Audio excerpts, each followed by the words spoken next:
Religion has profoundly influenced the sweeping American narrative, perhaps more than any other force in our history, from the time of the indigenous peoples to the present day. The National Museum of American Religion tells the surprising and compelling story of what religion has done to America and what America has done to religion, including the establishment of the revolutionary and indispensable idea of religious freedom as a governing principle in the U.S., inviting all to explore the role of religion in shaping the social, political, economic, and cultural lives of Americans and thus America itself. Join us for Season 3 of our podcast series, Religion and the American Experience, as we follow scholars and others deep into America's religious history and learn how it can inform and animate us as citizens grappling with complex questions of governance and American purpose in the 21st century. Episodes will be released monthly on Apple Podcasts, Spotify, or wherever you get your podcasts. Listeners, welcome to another episode of Religion and the American Experience, a podcast series of the Digital First National Museum of American Religion. Follow us on Apple Podcasts, Spotify, Amazon, or wherever you get your podcast fix, and tell your colleagues, friends, and family about the podcast. Lodged firmly in the American psyche and a bedrock part of American and personal family histories is the Great Depression. Beginning with the stock market crash in October of 1929, the market losing 50% of its value in weeks and lasting more than a decade, it was the worst calamity to hit the United States since the Civil War. At its worst, 1 out of every 4 workers was unemployed. Farms went under with their former inhabitants leaving their homes seeking shelter, food, and work. Poverty and want were everywhere. The emotional toll on millions was severe. Americans and America was traumatized and transformed. For us, the question is, in what ways did religion, one of the greatest and most ubiquitous forces in American history, react to the Great Depression? Understanding this will help us comprehend religion's role in the American project, equipping us to perpetuate and perfect it into the 21st century. As part of our multi-episode series about religion and the Great Depression, Dr. Lisa Tate, Dr. Ben Park, and Dr. Matt Bowman are here to tell the story of how the Church of Jesus Christ of Latter-day Saints, commonly referred to historically as Mormons, responded to and was changed by the Great Depression.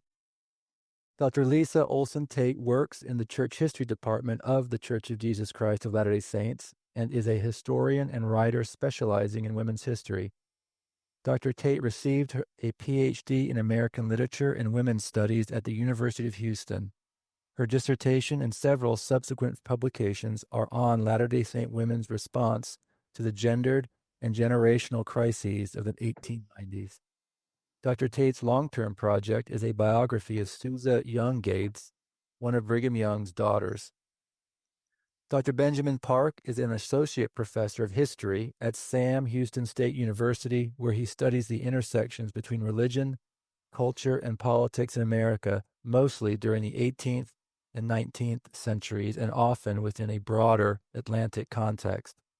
He received a PhD in history from the University of Cambridge and has written several books, including American Nationalisms, Conceiving Union in the Age of Revolution, 1783 to 1833, Kingdom of Nauvoo, The Rise and Fall of a Religious Empire on the American Frontier, and American Zion, A New History of Mormonism.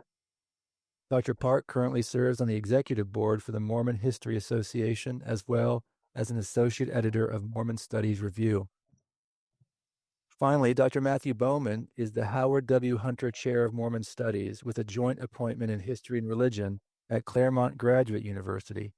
He received a Ph.D. in American History from Georgetown University.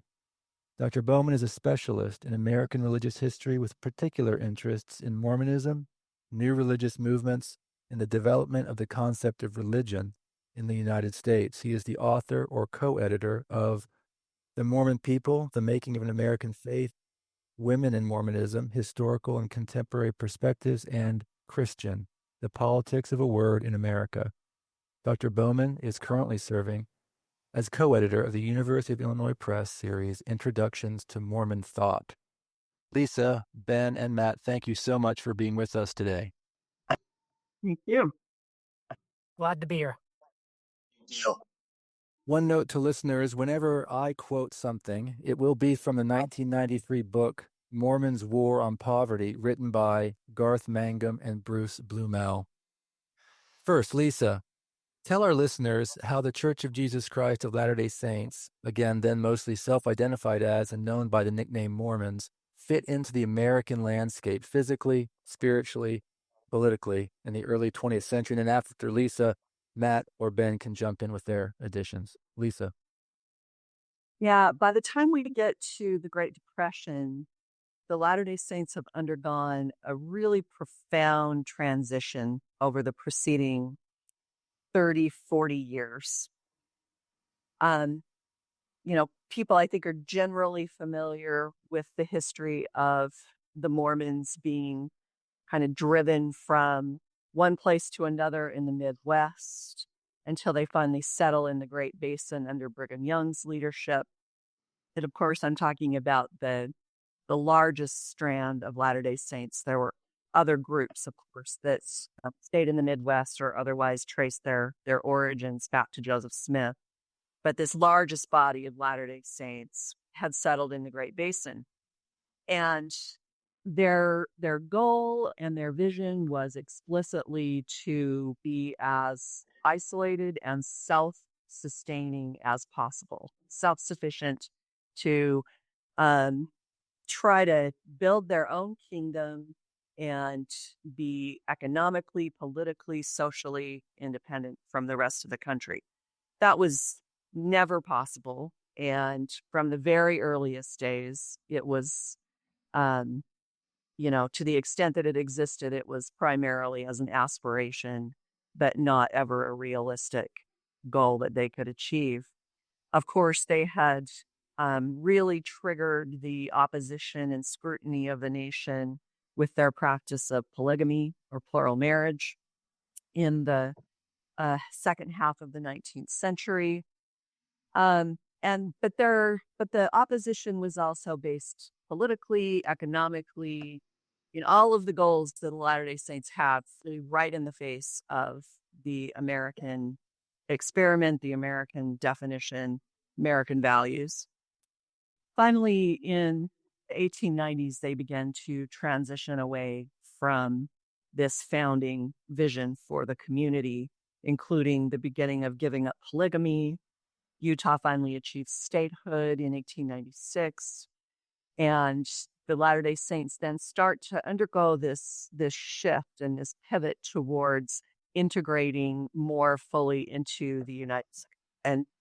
And in fact, by the time we get the time of the Great Depression, they're all in on being Americans and being seen as Americans and being accepted as Americans and having their church accepted as a religion in the American landscape on par with other denominations in the country. So it's a matter of really profound transformation in their practice as well as in their identity and self-concept. It takes place a lot on generational lines, so that by the time we get to the early 20th century, we have a younger generation coming up who had come of age during this transitional period and had not necessarily shared that separatist vision that their parents and grandparents had lived by. And so there's beginning to be quite a bit of contact, association between Latter-day Saints and Americans at large, politically, educationally, economically, and so forth. That's kind of the nutshell. I'd be glad to hear if Matt or Ben would add anything to that. Great. Thank you, Lisa. Yes, Matt or Ben. That was fantastic, Lisa. Yeah, very quick. I think Lisa nailed all the important points. I think it's also important to add that there was a division among the Latter-day Saints about how far to take this assimilation project as well. That some believe that there is a way to maintain core pioneer values and an exceptionalist framework of us versus them.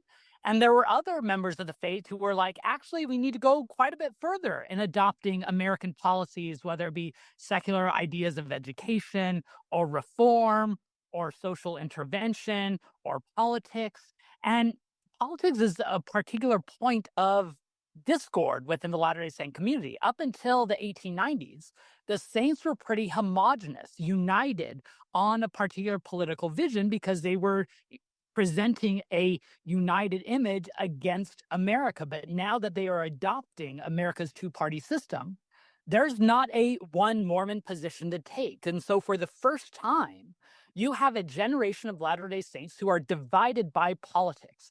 And I think that's going to shape much of the Mormon response to major political episodes of the 20th century, like the Great Depression. Right. Thanks, Ben. Matt, and Eric? Yeah, I might elaborate on some of that.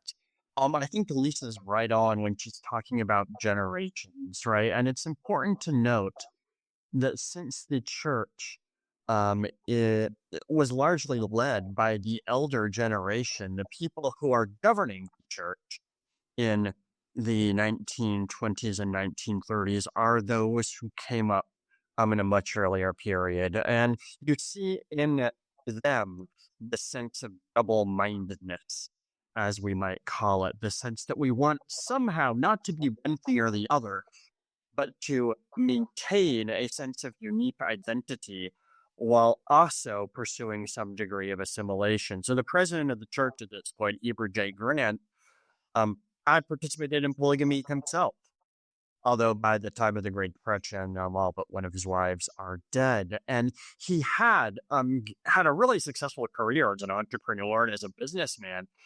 But at the same time, on the one hand, he is trying to pursue integration with the broader American economy, for instance.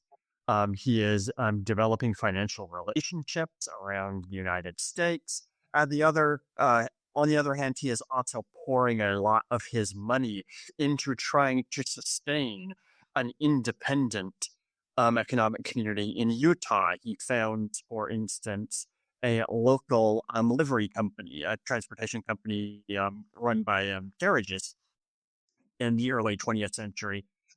He raised it a lot for many, many years precisely because he wants to have an LDS operated, an LDS owned livery company to compete with those who are run by non-Mormons.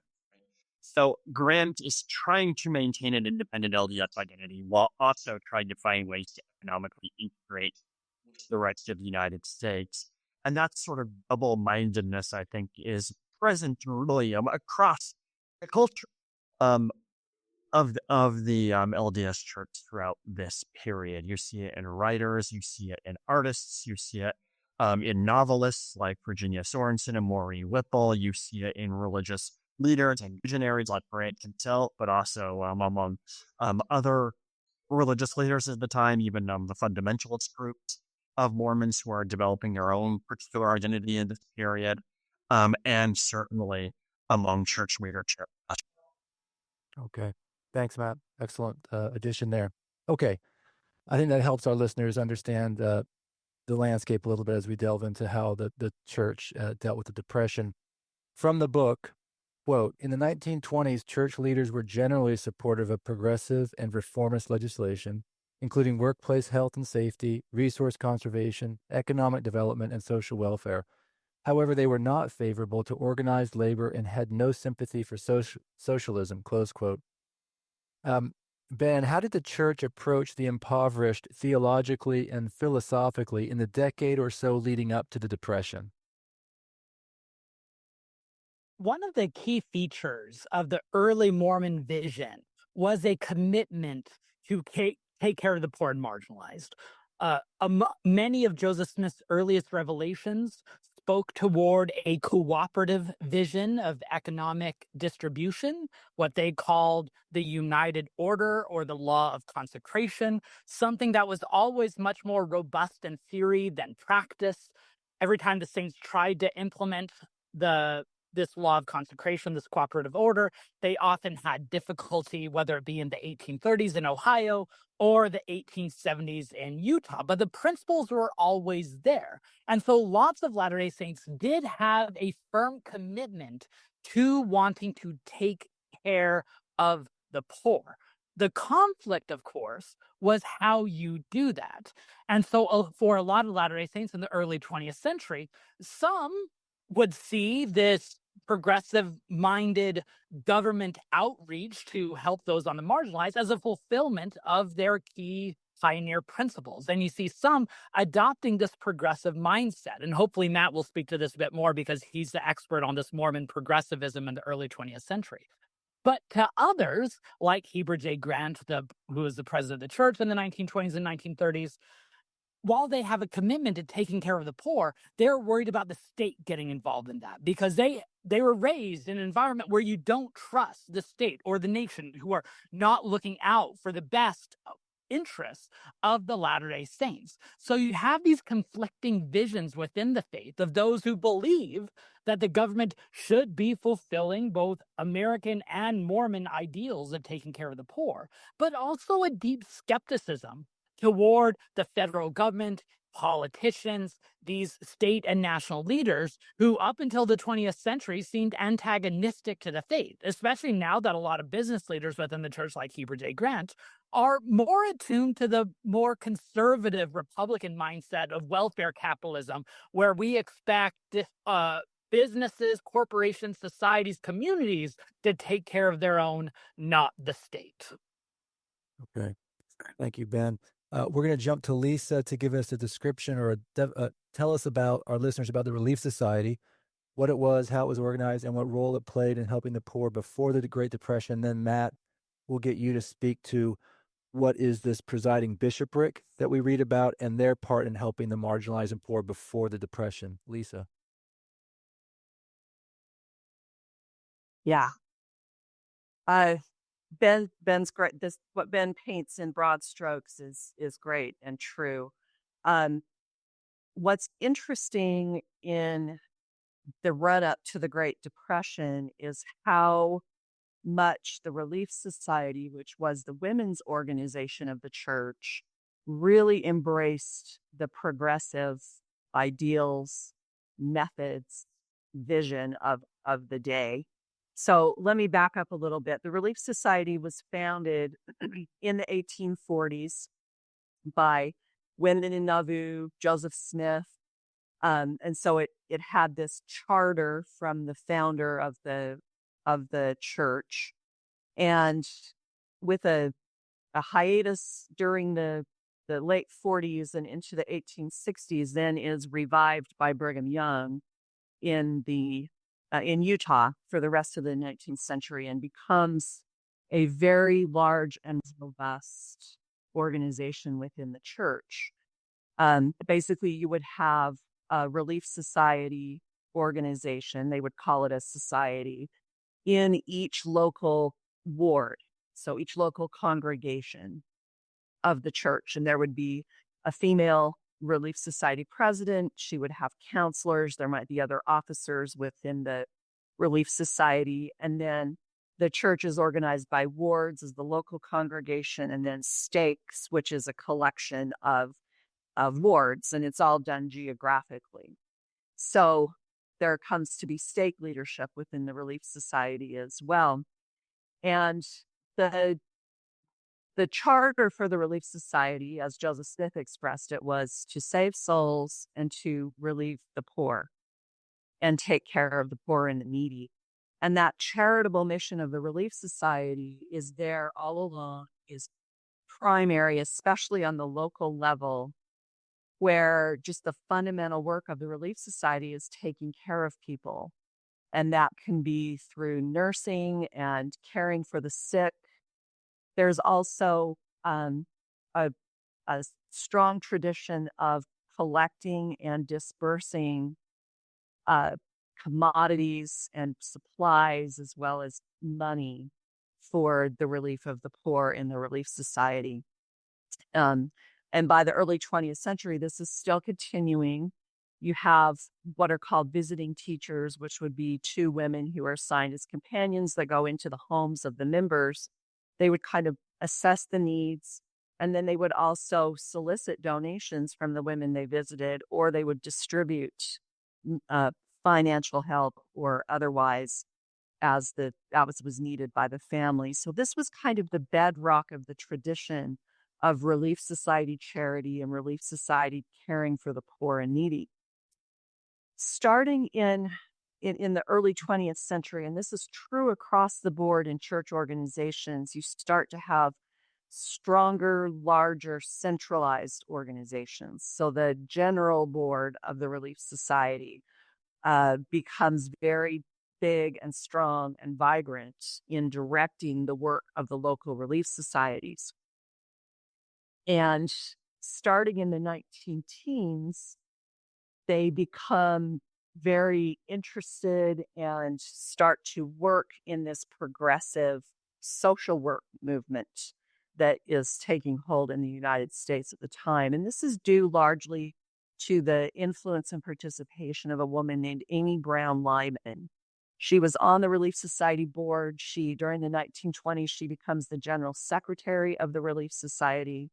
She had been interested in social work clear back before the turn of the century. She had gone to Chicago. She had met Jane Addams and observed Hull House, had taken some classes at the University of Chicago. And then in World War I, she becomes involved with the Red Cross and goes to Denver and gets some training in social work, really develops this vision of how the charitable work of the Relief Society can be modernized and made more progressive, as they would have said at the time.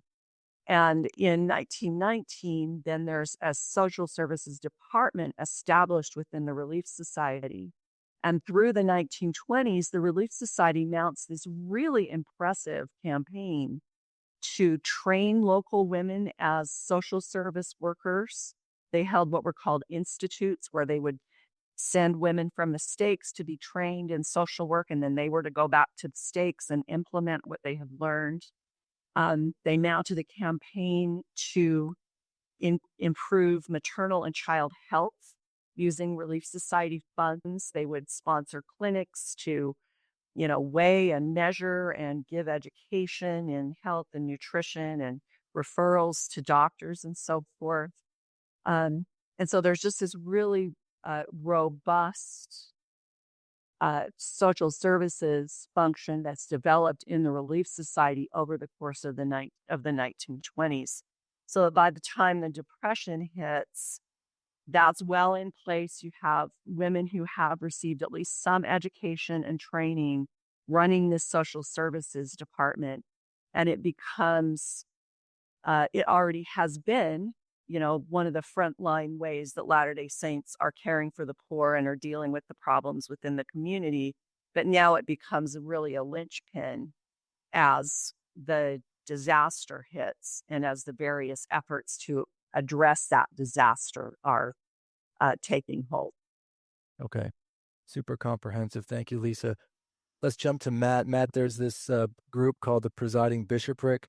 What was their part in helping the poor and the marginalized before the Great Depression?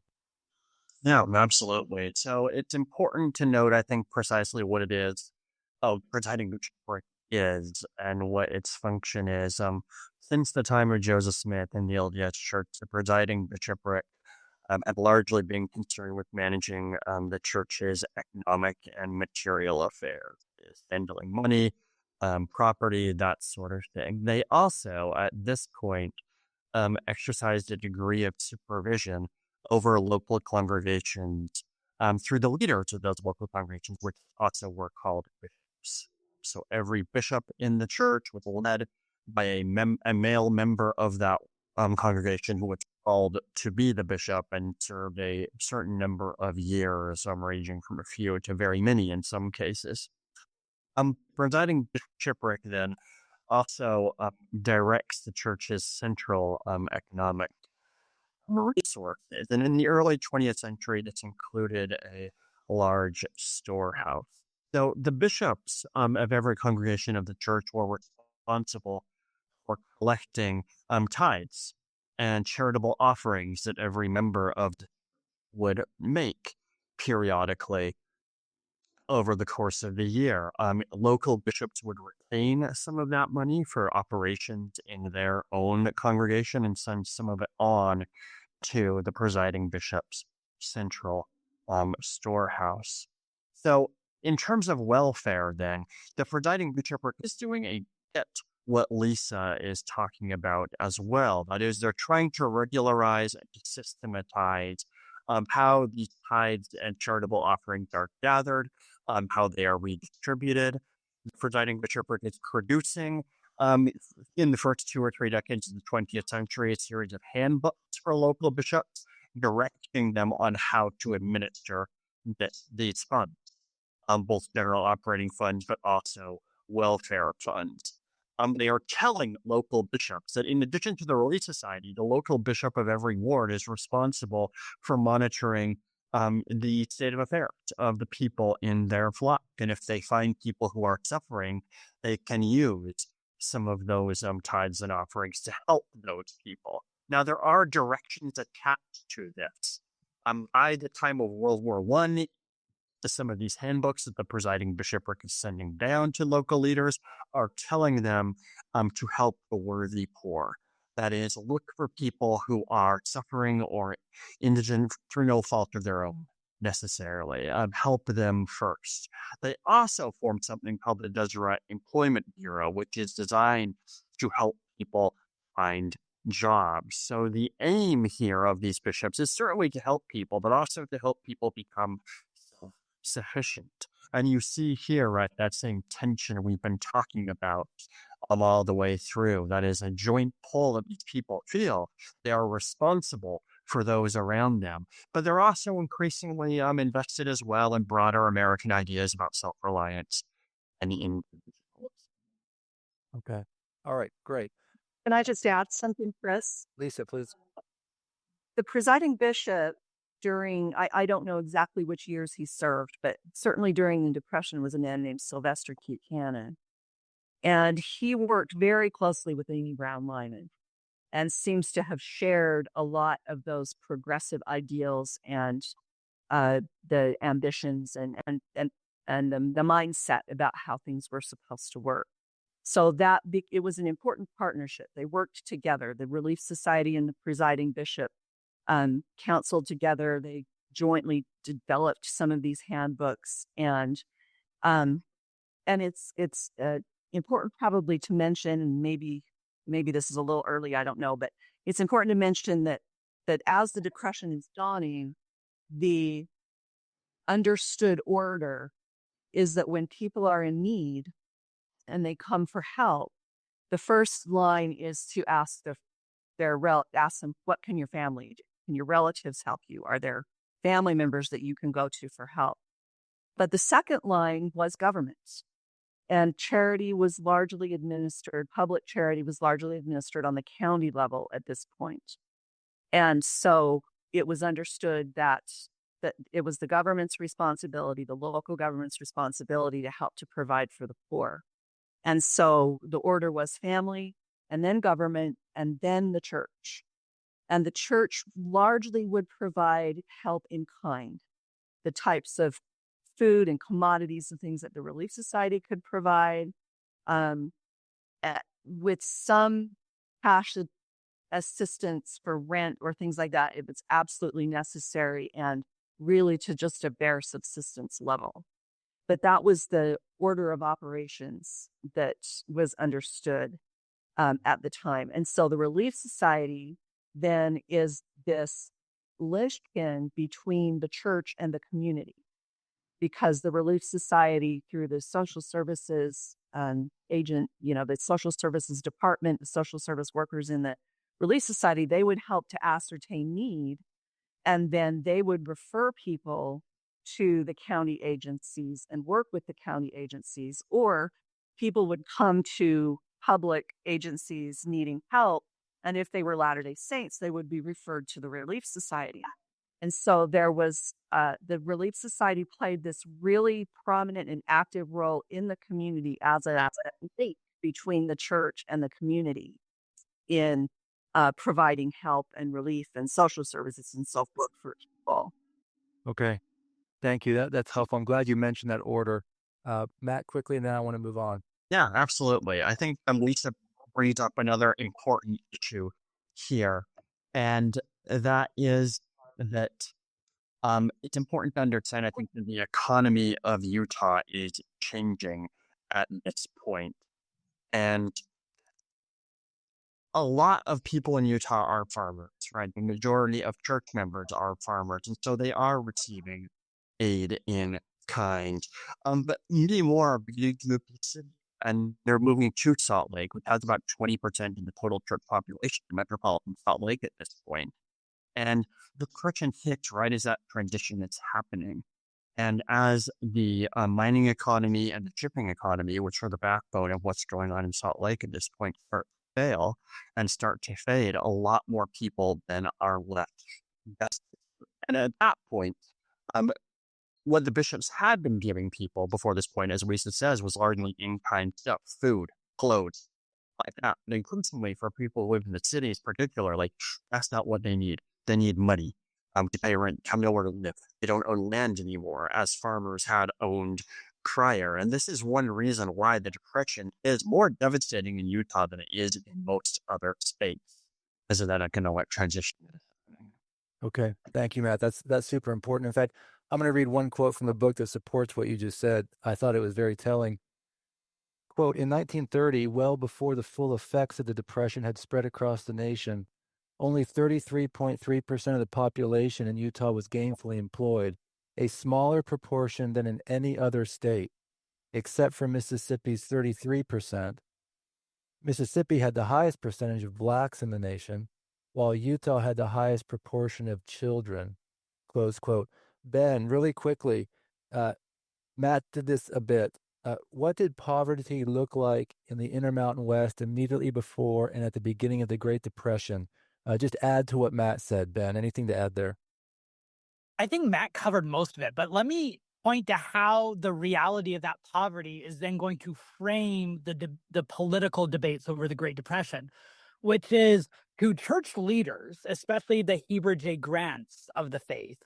The issue of poverty, they believe, was a lack of people willing to work, that they were lacking in their self-reliance, going out and putting in an honest day's labor, which is why they feared federal intervention and charitable relief is going to place more people on the dole and on the welfare state rather than doing work. Whereas the reality of society at the time, due to all the reasons that Matt outlined, was that people were needing jobs. And that's why the New Deal focused on creating jobs and why so many people became reliant on the New Deal funds, because it wasn't just providing relief, it was providing an avenue for people to gain labor. But to the individuals who lived in a previous society, the pioneer generation, as Matt and Lisa have been outlining, that reliance on the federal government, not just for relief, but for jobs, means creating a permanent welfare state, which seemed a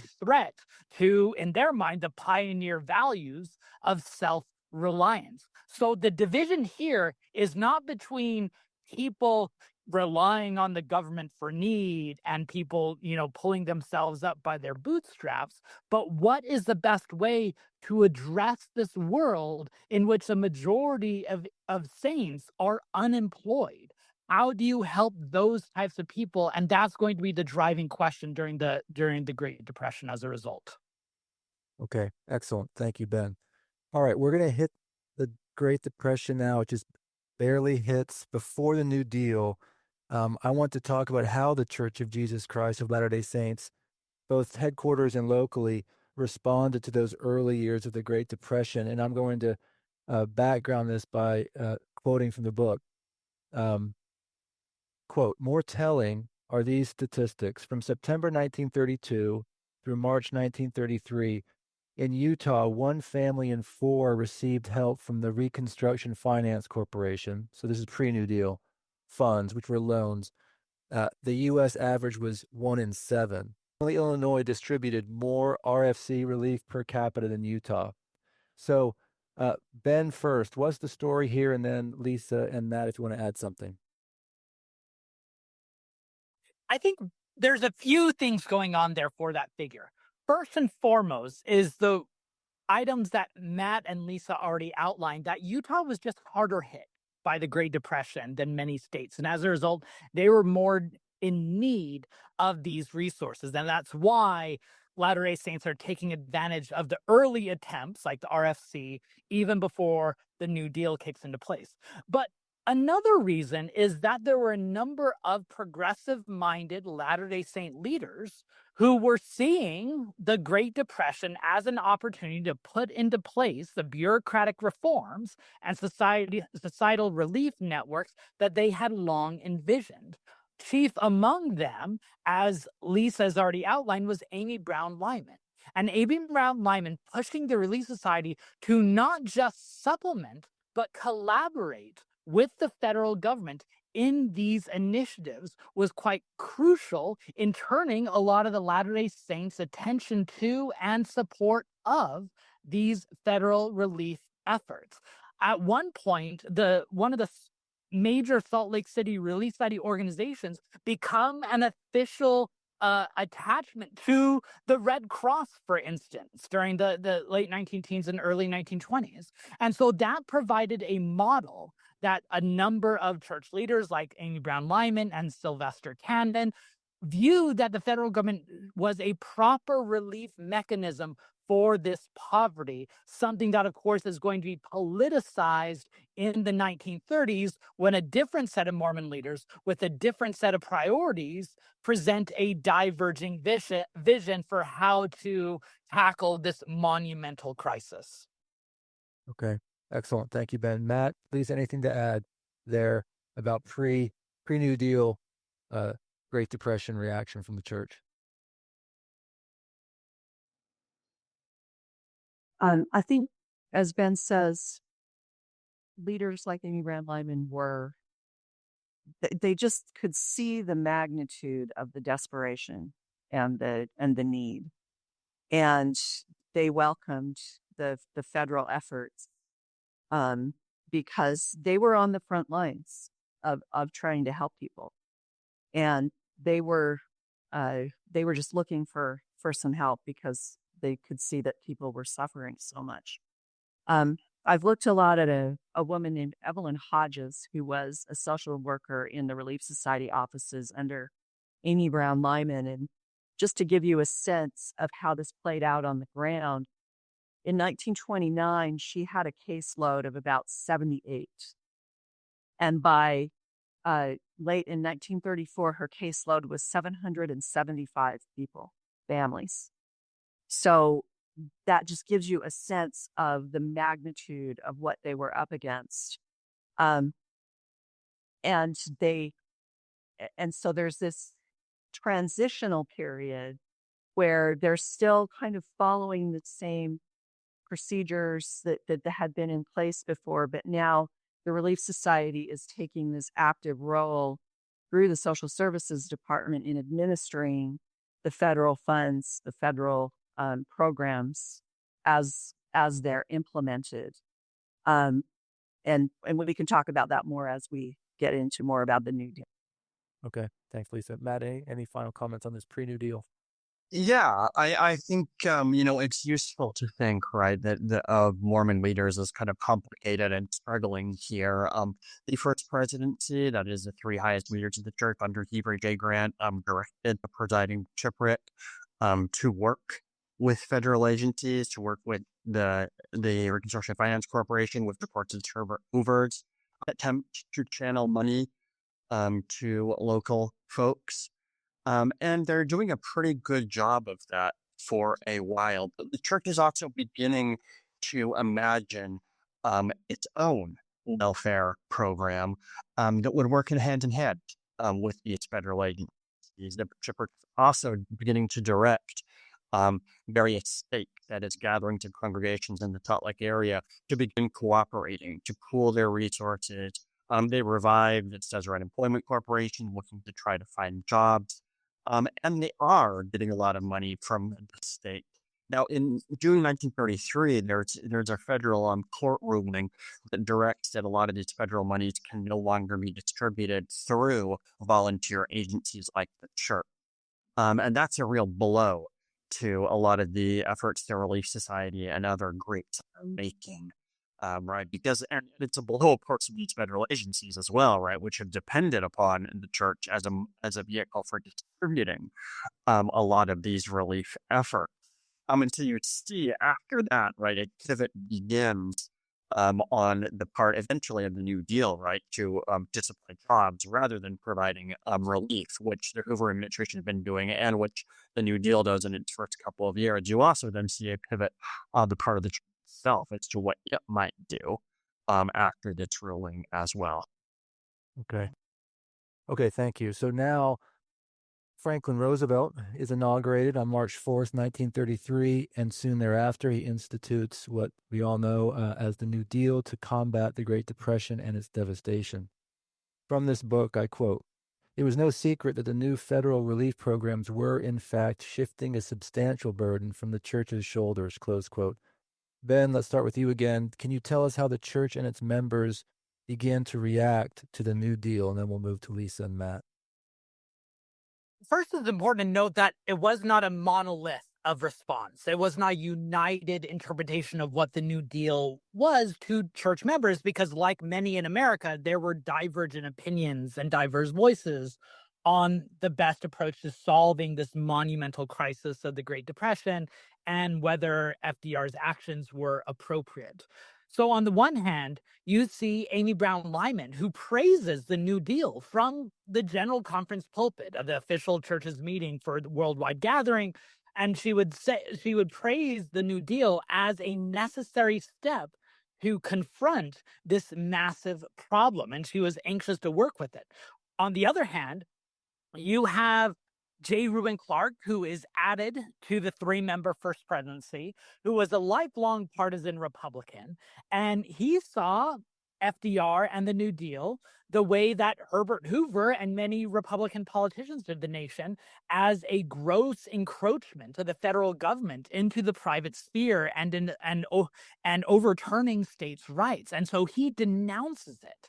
And so very quickly, the same cultural battles that divide America between those who support the new liberal consensus and those who reject it take place within the Latter-day Saint community as well. Importantly, Heber J. Grant, who had previously been a mostly supportive of the Democratic Party, he comes to distrust FDR and the Democratic Party, both due to the New Deal as well as other political issues like the end of prohibition, which end up leading to a sea change of the political philosophy and partisanship of church leaders. And so that starts in 1933, this division, whereas Amy Brown Lyman, some church leaders like Sylvester Cannon, as well as a majority of Latter-day Saints in the Mountain West, see the New Deal as a necessary response to the massive crisis of the Great Depression. And others, like Heber J. Grant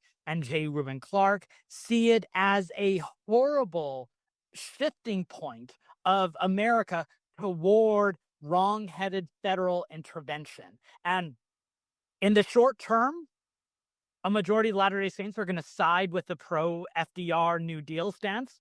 But in the long term, the conservative reaction to the New Deal is going to shape a growing majority among the Latter-day Saints toward embracing a more Republican perspective on politics.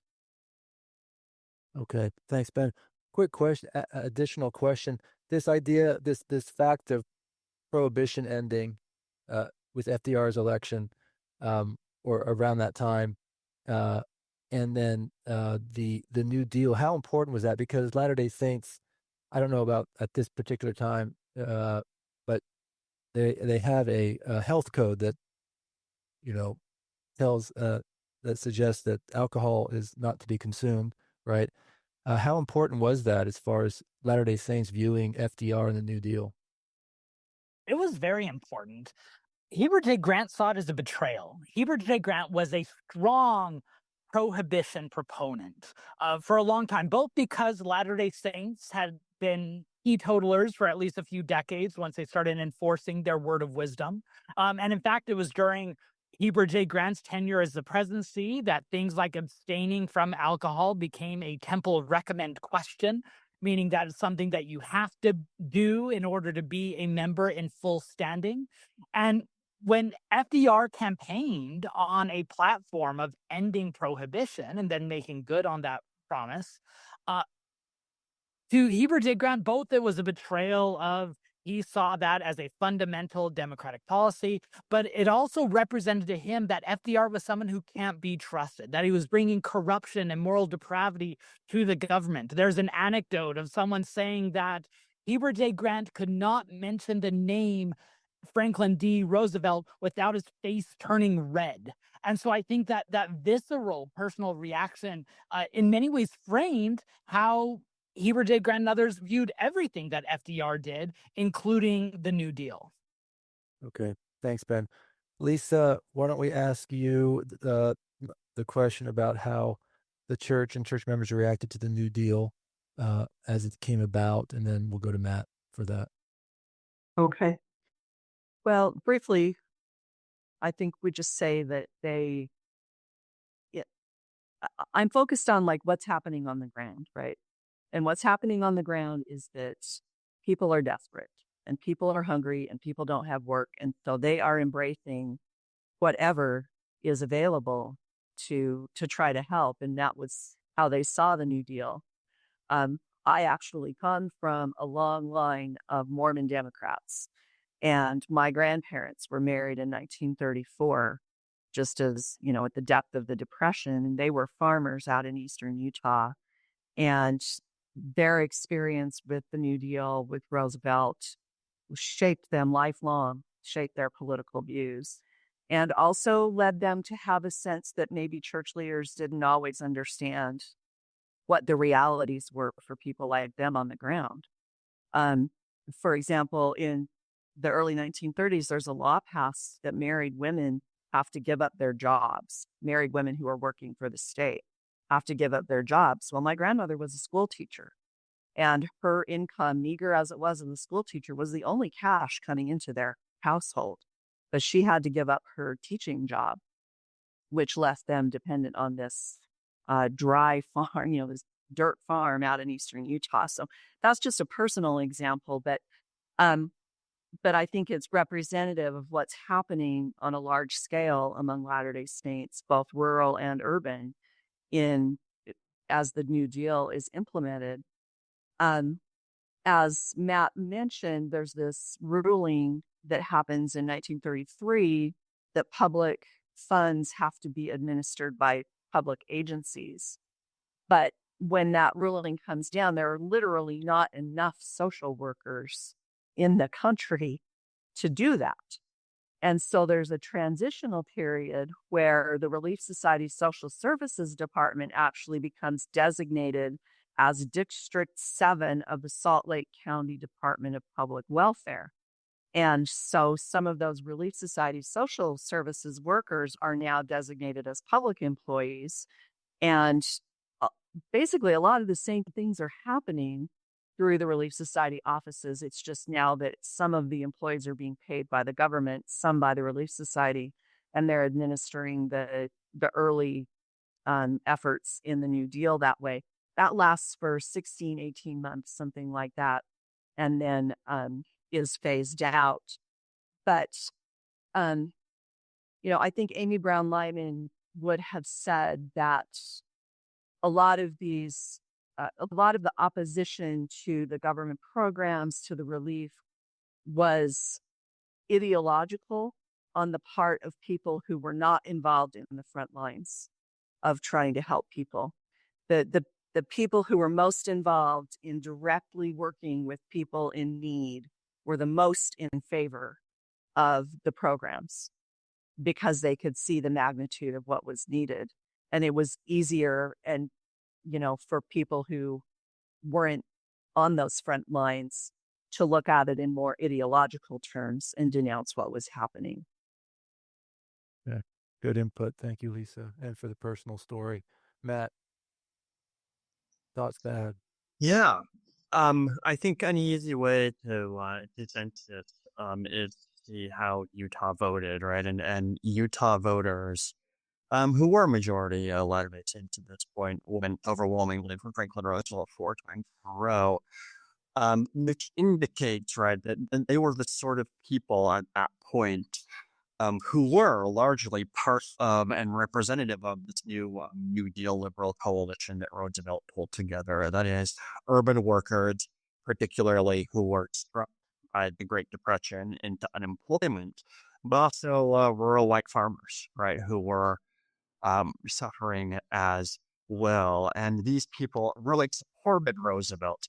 And we see, I think, in those votes, right, this evidence for something Lisa mentioned earlier, which was how, for the most part, Mormons had become, in many ways, sorted along the same ideological spectrum that dominated the United States more generally at this point. Those members of the church who opposed Roosevelt were, socioeconomically speaking, largely the same sorts of people who opposed Roosevelt nationally. And you see that among his opponents in the church hierarchy, particularly the mentioned J. Reuben Clark, who was an attorney and a diplomat, who was educated and more or less white collar. Right, those are the people who tended to vote against Roosevelt. But frankly, in Utah in the 1930s, a majority of the population and a majority of church members were working class. And those are the sorts of people who voted for Roosevelt. So on the one hand, right, we can see, as Ben mentioned, right, it's an sorting of Latter-day Saints, but I think it's also important not to downplay how to many people the New Deal felt like part of this broader project of national assimilation. That is the sort of thing that would make the Mormon community less like itself, that would strip away its kind of remaining identity as a separate community, distinct from the world around it. For some people, right, especially people who supported the New Deal, assimilation seemed wonderful, right? They liked the politics and were willing then to turn their Mormonism to something that really resembled national liberalism, right? But for other people, that felt threatening. And I call out here, in particular, I mentioned them earlier, some of the early polygamists, the Mormon fundamentalists who were separating from the LDS Church because they still wanted to practice polygamy. And the LDS Church had really claimed them on that hard. During the Great Depression, several of these groups start forming their own economic cooperatives. And that is, and they achieve eventually, several decades after this, identity as something like denominations. Those small polygamous denominations began life in the Great Depression as economic communities, attempts to pool their own their economic resources to stay away both from what the New Deal was doing, which they did not like, but also to stay away from what the LDS Church was doing, which they did not like as well. And I think that in those groups you see this kind of remaining fire of Mormon separatism, of a sense of themselves as not only from the rest of the country culturally and religiously, but from the rest of the country economically and politically as well. Okay. Super important input there, Matt. Thank you for bringing those things to light. Okay. So, Matt, Lisa, and Ben, here towards the end, I want you to talk about the church welfare plan that was announced in 1936. What are its origins, its effects, and its significance, both on the poor and on the church itself, up until the outbreak of World War II? So, again, let's just go in the order we've gone in. Ben, why don't you take that, and then to Lisa and Matt, and after this is our final question. Ben.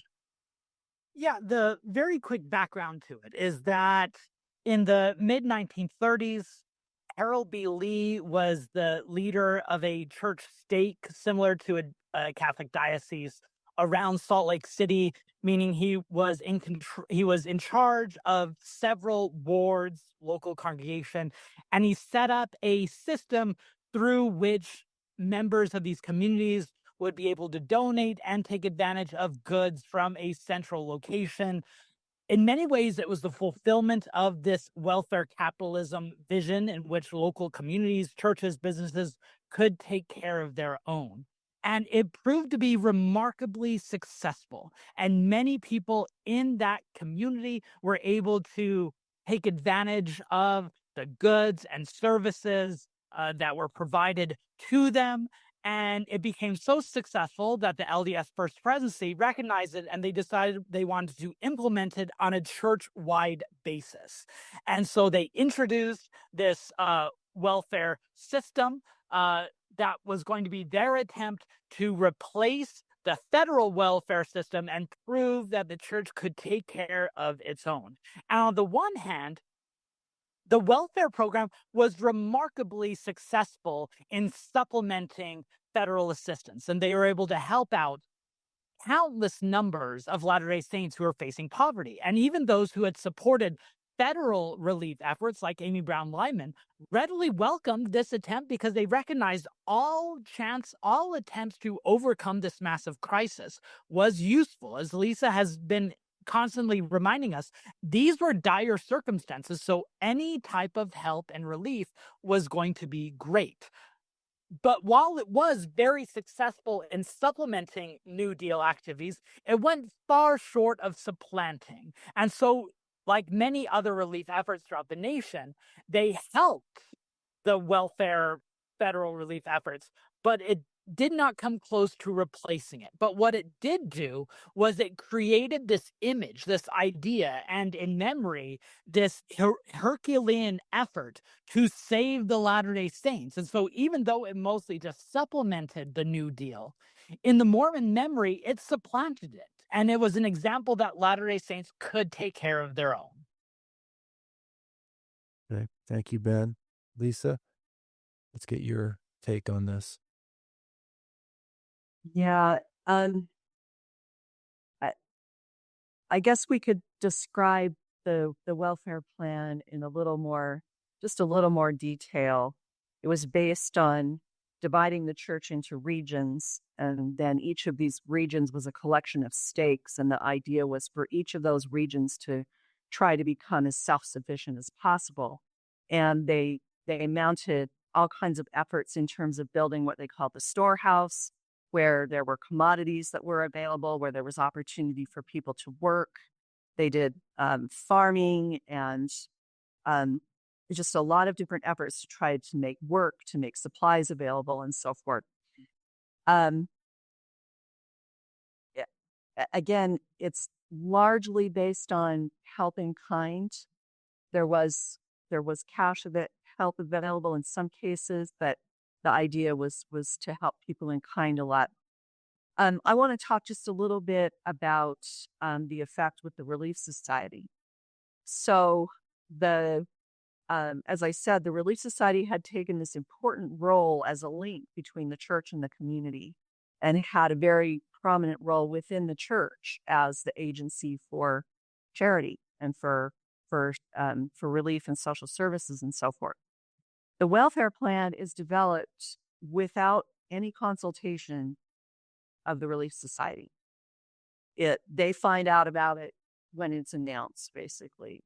And there's no clearly defined role for the Relief Society in the formal structures of the initial church welfare plan. It's understood that the Relief Society is going to be an important part of it, but it takes a while to work out what that's going to look like. And actually, what happens is that the welfare plan is announced, and then, for example, I think it's early in 1936, they announce, okay, bishops, go survey your ward, see what the need is, and then it's your responsibility to make sure that everyone has enough food and clothing and supplies to get through the winter by this fall. Well, guess who all the work fell to on that? It was the Relief Society, who had to do all the sewing, all the canning, all the food preservation, and so forth. And so it ushers in this really intense effort on the part of women in the church to support the welfare program. And they do have a seat on the various committees and councils, but it begins to take the Relief Society out of this central role. The Relief Society loses its role as this link between the church and the community. And then within the church, the Relief Society's own traditional charitable efforts become subsumed under the welfare plan. And so it's a really important landmark turning point for the Relief Society itself and how that organization developed within the church. But if we have time, I have a few really great stories about some of the projects that the Relief Society mounted. They really were all in and did a lot of great work to try to implement this welfare plan. I'm not sure if we have the time today for some of those. Maybe you could share one, but maybe that means we have to have an entire podcast episode about perhaps the Relief Society of the church. That might be interesting. If we have time, Lisa, we'll jump back to you for one of those stories. Matt, give us your input on the church welfare plan, and then we'll ask the final question to each of you. Yeah. So 3 brief points. The first is the origins of the plan. In a sense, the plan is kind of a synthesis of those 2 impulses we've been talking about. On the one hand, it emerges from, as Ben mentioned, right, what the presiding bishopric was doing with Latter-day Saint stakes in Salt Lake City. That is this attempt at coordinating various stakes to pool their resources and pool their efforts, something Harold Beebe was very involved in. On the other, the plan emerges from a plan that J. Reuben Clark, who had joined the first presidency of the church in 1933, drafted for a revision of the welfare system. And as Lisa said, Clark was interested in centralizing welfare among the male priestly hierarchy of church, of closing out, on the one hand, the Relief Society, but also on the other, this kind of what he saw as kind of a creeping professionalism that was seeping into the church, a reliance on trained experts rather than on what he believed to be the church's own priestly and revelatory authority. Now, the final plan is neither fully either of those things. It's something of a synthesis. Clark wanted to put into the plan a clause just eliminating federal and governmental aid entirely, and for the church to rely only on itself. That was overruled. Under the plan, members of the church continued to turn to the state for aid. But in many ways, right, the plan does promote Clark's vision. That is, it was centered on male heads of household, right? It provided relief to men who needed to support families. And in exchange for that relief, men were expected to engage in work of some kind. Volunteer labor, often on what were called welfare farms, right? Farms operated by the church would grow food, or then that food would then be distributed to families who were in need. And there was many other kinds of projects. There are beautification efforts in Salt Lake City, attempts to rebuild old church houses, things like that, that people who received relief were expected to work on. So you'd see, I think, in this effort, right, the preservation of this vision, right, of a Mormon community supporting itself, that's working for itself, that's promoting a sense of itself as something independent from the rest of the nation. But of course, at the same time, there is also, right, continuing federal aid, and that speaks probably to the success of the plan, right? Many Utahns remained working for things like the Civilian Conservation Corps, the Public Works Administration, these various federal work projects that were had been erected by the Roosevelt administration, while they were also drawing aid from the welfare plan. Both of these things are going hand in hand. Okay. Thank you. Yeah, we should probably, just really quick, we should probably give some numbers to this, which is that basically the amount of aid that the church gave was never more than about 10% of what the federal relief totals were for Utah. So it was an important supplement, but it was not, as we've said, a replacement by any means. And we should also add that this welfare program has continued. It grew, it took hold. There is still a very robust welfare system within the LDS Church that has its roots back in this initial effort of the Great Depression. So that may be the most important legacy and um, impact of the church welfare program during the Great Depression, is how it uh, took hold and created a larger system that's continued. Thank you, Lisa. Lisa, you mentioned before this order. First, if you're in need, first you ask your family, then, and this was pre-New Deal, I think, then you ask the government, and then you ask the church. Did the New Deal and the Great Depression over time change that, or is that still sort of the order of asking for Latter-day Saints in need? Well, it's definitely changed over time. Maybe Matt or Ben has a better pinpoint on the moment. As far as I'm aware, during the New Deal, that order never completely changed, whatever rhetoric there may or may not have been around it. Today, members are encouraged to go to their family first, and then to the church, and then to the government. But it's kind of fuzzy, and I think often has been. Okay. If I promise this will just be 30 seconds. To add data to Lisa's excellent point, Matt has already mentioned that Utahns voted for FDR in overwhelming margins every time he was on the ticket, 4 straight elections. That was despite public opposition to FDR from the Church First Presidency. J. Reuben Clark writing editorials for the church owned Deseret News newspaper saying, don't vote for FDR, we support the Republican candidate. And Latter-day Saints still embrace the New Deal policy. So that and voted for FDR. And so I think that showed that, to reaffirm Lisa's point, that even while the church's rhetoric starts changing about who you should be turning to for aid, that change on the ground was a lot slower to take root. Okay. Thank you, Ben. Lisa, Matt, then Ben. As we conclude, do you want to share any lessons or takeaways from our discussion, either in terms of important historical transformations you are charting, or in terms of helping us better understand our present moment in the American narrative? Matt, you have the first 60 seconds. Yeah. I think we can see this episode of the Mormon struggle with the Great Depression as part of this broader tension that has existed within the American state for a long, long time about identifying community and belonging and membership in community. We see in this moment of national crisis, right, the Latter-day Saints grappling with their relationship with the American state, but even more deeply than the American state, with the role of American politics as a defining force in how in any individual person identifies, right? Certainly we are today in a position where stances on political issues largely shape how we imagine our communities and how we identify ourselves, first and foremost.